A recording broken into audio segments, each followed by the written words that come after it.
अस्सलाम वालेकुम। उम्मीद करता हूँ सब खैर आफियत से होंगे। आज डे 3 इन HTML है और आज हम नेक्स्ट फर्दर ऑन मूव करेंगे। यहाँ पे डे 3 के नाम से सबसे पहले फ़ोल्डर बना लेते हैं।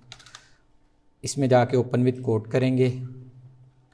ओपन विद कोड करने के बाद यहाँ से न्यू फाइल क्रिएट करेंगे day3.html के नाम से। ये फ़ाइल क्रिएट करने के बाद यहाँ पे आके शिफ्ट 1 प्रेस करेंगे, बेसिक कोड आ जाएगा हमारे पास।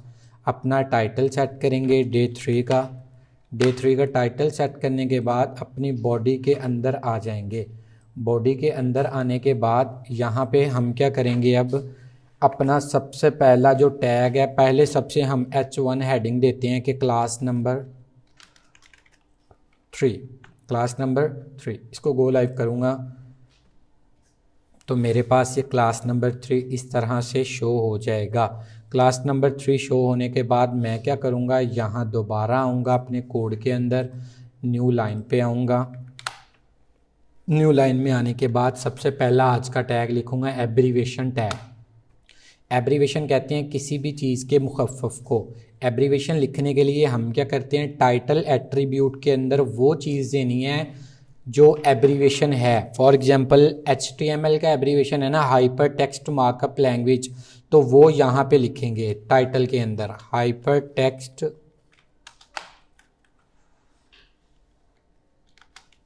मार्कअप लैंग्वेज, वो यहाँ पे लिखेंगे। और जिसका एब्रीवेशन है वो टैग्स के दरमियान में लिखेंगे। ये HTML का एब्रीवेशन है तो यहाँ पे HTML लिखा हुआ डॉटेड में शो हो जाएगा। जैसे ही आप इस पे माउस लेके जाएंगे, माउस लेके जाने पे आपको नीचे एक बॉक्स में हाइपर टेक्स्ट मार्कअप लिखा आएगा, जो कि टाइटल एट्रीब्यूट की वजह से आता है।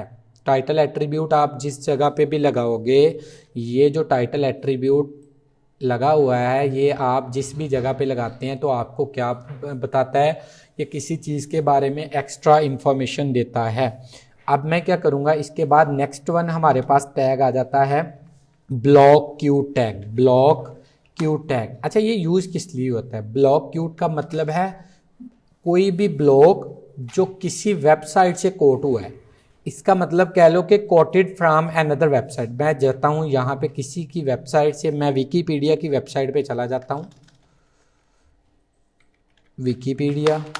विकीपीडिया पे जैसे ही गया, यहाँ से कोई ना कोई मैं पैराग्राफ लेके आता हूँ। मैं यहाँ पे लिखता हूँ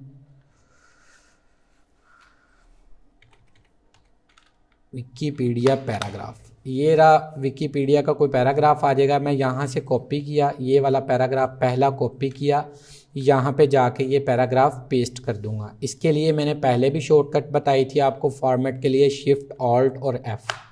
ये प्रेस किया और मेरा कोड फॉर्मेट हो गया। अब मैं क्या करूँगा, दोबारा अपनी वेबसाइट पे जाके ऑल टैब के साथ ऑल्टरनेट टैब ओपन करूँगा।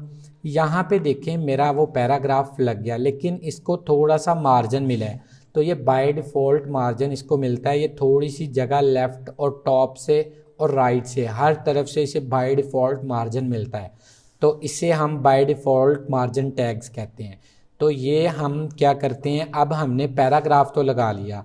अच्छा, अब ओनर को कैसे पता चलेगा कि मैंने जिस वेबसाइट से इसे कहा था इसने उसी वेबसाइट से पैराग्राफ उठाया है?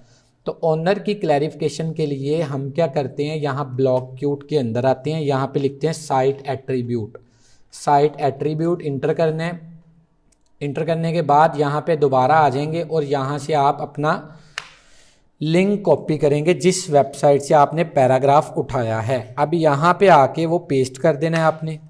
यहाँ पे वो लिंक पेस्ट किया। अब ओनर के लिए बिल्कुल आसानी हो जाएगी। ओनर इस लिंक पे आएगा, Ctrl+क्लिक प्रेस करेगा तो फ़ौरन वो वेबसाइट ये खुल जाएगी। ये मैंने पहले जो लिंक कॉपी किया वो वाली, और ये अब ओनर के क्लिक पे खुली है। तो इस तरह ओनर की क्लैरिफिकेशन हो जाएगी कि मैंने जिस वेबसाइट से इसे कहा था इसने उसी वेबसाइट से पैराग्राफ उठाए हैं।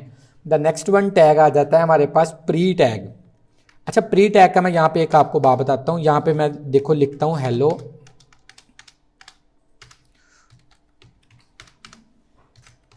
यहाँ पे देखें हेलो कितनी लाइनों में लिखा, 3 लाइनों में, लेकिन पैराग्राफ होने की वजह से ये एक ही लाइन में तीनों हेलो आएंगे। अच्छा, इनको 3 लाइनों में लेके जाने के लिए मैं कौन सा अमल करता हूँ, यहाँ पे करता हूँ प्री टैग का यूज़। प्री लिखा, नीचे ब्लू सजेशन आई, इंटर किया, मेरे पास प्री टैग लग गया। अब मैं क्या करूँगा, यहाँ पे आने के बाद अब 3 लाइनों में हेलो लिखता हूँ। अब यहाँ पे भी 3 लाइनों में ही शो होगा। और ये जो इतना इसने मार्जिन छोड़ा है, ये वाला मार्जिन है। अगर आप इसको बिल्कुल ये इसका सारा मार्जिन रिमूव कर देते हो ऐसे, तो आपको ये बिल्कुल साथ लग के जितना अदर टैग्स जगह लेते हैं ये भी उतनी ही लेगा। ये देखें, मैं इसका सारा वाइट स्पेसिस इरेज करता हूँ तो ये बिल्कुल दीवार के साथ लग जाएगा। तो ये प्री टैग है, जैसे आप जिस तरह लिखोगे उसी तरह ही शो होगा। प्री टैग यूज़ कहाँ पे होते हैं? प्री टैग मोस्टली यूज़ होते हैं जब आप कोई भी पोइम वगैरह के रिलेटेड लिख रहे हो। कोई पोइम लिखनी है तो आप कोशिश करेंगे कि वो प्री टैग में ही लिखी जाए। प्री टैग के बाद आ जाता है साइट टैग।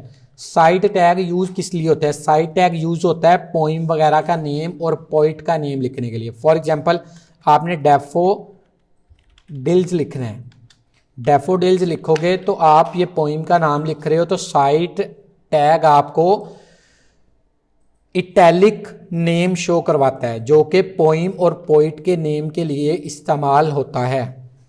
इसके बाद मैं क्या करूँगा, अगला टैग है हमारे पास, लिस्टिंग करनी है। लेकिन लिस्टिंग से पहले मैं यहाँ पे एक कमेंट पास करता हूँ। कमेंट होते क्या हैं?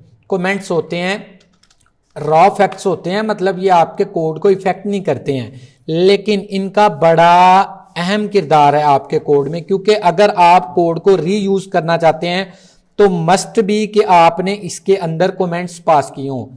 तो यहाँ पे कमेंट पास करने का तरीका ये है कि less than sign, exclamatory sign, shift 1 के साथ माइनस माइनस, देन ये ग्रीन कलर का आपके पास आ जाएगा एक ब्लॉक। इसके अंदर जहां पे कर्सर ब्लिंक कर रहा है यहां पे आप लिख देंगे block quote is used for corner clarification.